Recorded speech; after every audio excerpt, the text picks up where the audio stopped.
Afro. Afro. Afro Afro-time. Bonjour. Alors aujourd'hui, on se penche sur un texte assez interpellant qui s'intitule «L'Afrique, hypocrisie et héritage colonial». Et ce texte, il questionne quelque chose de précis.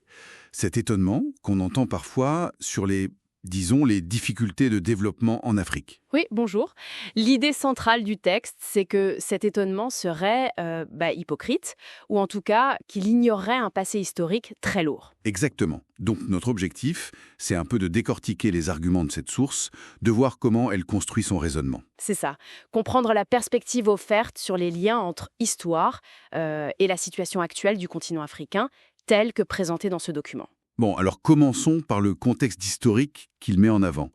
Le texte, il énumère pas mal de choses. Ah oui, il parle d'invasions multiples arabo-musulmanes puis européennes, Il mentionne l'esclavage, la traite négrière. en précisant bien arabes et européennes. Oui, les deux sont cités.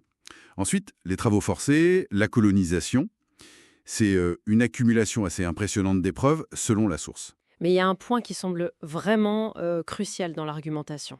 Oui, c'est l'idée d'une spécificité africaine. Le texte insiste là-dessus. Il parle d'une destruction, systématique et unique. Unique, c'est-à-dire. Unique dans ses effets sur les mœurs, l'identité, la déshumanisation.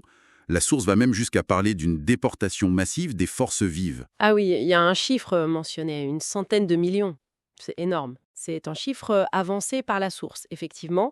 Et c'est ça, selon le texte, qui ferait la grande différence avec d'autres régions comme l'Asie ou l'Amérique latine. Donc l'argument, c'est attention aux comparaisons, parce que ce qui s'est passé en Afrique serait d'une nature, d'une profondeur différente. Précisément, la source affirme que ces autres continents n'auraient pas connu ce type de déstructuration-là, ni cette ampleur de déportation. Du coup, comparer serait inapproprié. D'accord. Et cette analyse historique, elle ne s'arrête pas là. Elle débouche sur le présent avec ce que le texte appelle la néocolonisation. Tout en fait. C'est la critique des dynamiques actuelles. La source pointe du doigt des ingérences perçues comme continues. Comme quoi, par exemple? Le texte évoque l'organisation présumée de coups d'État, l'élimination de leaders jugés trop indépendants ou éclairés, des manipulations, des intimidations, du sabotage. En gros, une forme de contrôle qui perdurerait, mais sous d'autres formes. C'est ça l'idée défendue. Une domination qui continuerait différemment. Ce qui amène la source, logiquement, à être assez critique envers certaines questions qu'on entend dans les médias. Exactement. Elle vise directement les questions du type pourquoi l'Afrique ne se développe pas, ou même celles qui insinuent un problème d'intelligence chez les Africains, Et comment elle qualifie ça? de narcissisme, d'amnésie, voire de racisme idéologique qui rappellerait celui du siècle dernier. C'est très fort comme critique. Comme si poser la question, c'était déjà oublier toute l'histoire et le contexte actuel décrit avant. C'est exactement ça. Une forme d'aveuglement, volontaire ou non selon l'auteur. Et ça nous mène à un autre point central, l'histoire elle-même. Il y a une accusation très directe de... Falsification, oui, de falsification et de réécriture de l'histoire africaine par l'Europe.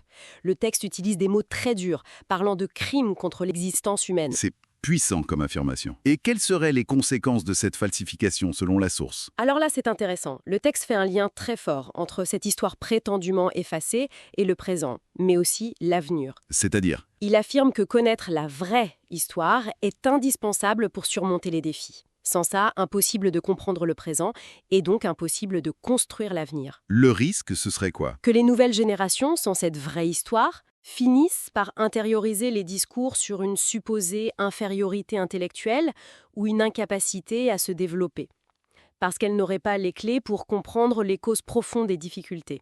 D'accord. Donc, pour résumer la perspective de ce texte, on a un héritage historique décrit comme exceptionnellement lourd et spécifique.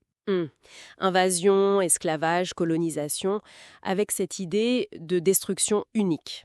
Ensuite, des interférences actuelles, ce qu'il nomme néocolonialisme. Oui, les manipulations, les coups d'État présumés. Et enfin, une histoire qui aurait été volontairement falsifiée par l'Europe. C'est ça. Et la conclusion de la source, c'est que face à tout ça, s'étonner des défis de développement de l'Afrique, ce serait hypocrite et basé sur une ignorance, voire un déni. Exactement. Et ça nous laisse sur une interrogation qui découle directement de cette logique. Si on suit l'idée de la source, qui dit que la vraie histoire est absolument cruciale pour l'avenir, Oui, la question qui se pose, c'est comment une société peut-elle avancer, se reconstruire, bâtir son futur, si elle a le sentiment profond que son propre récit historique a été confisqué, effacé ou réécrit par d'autres.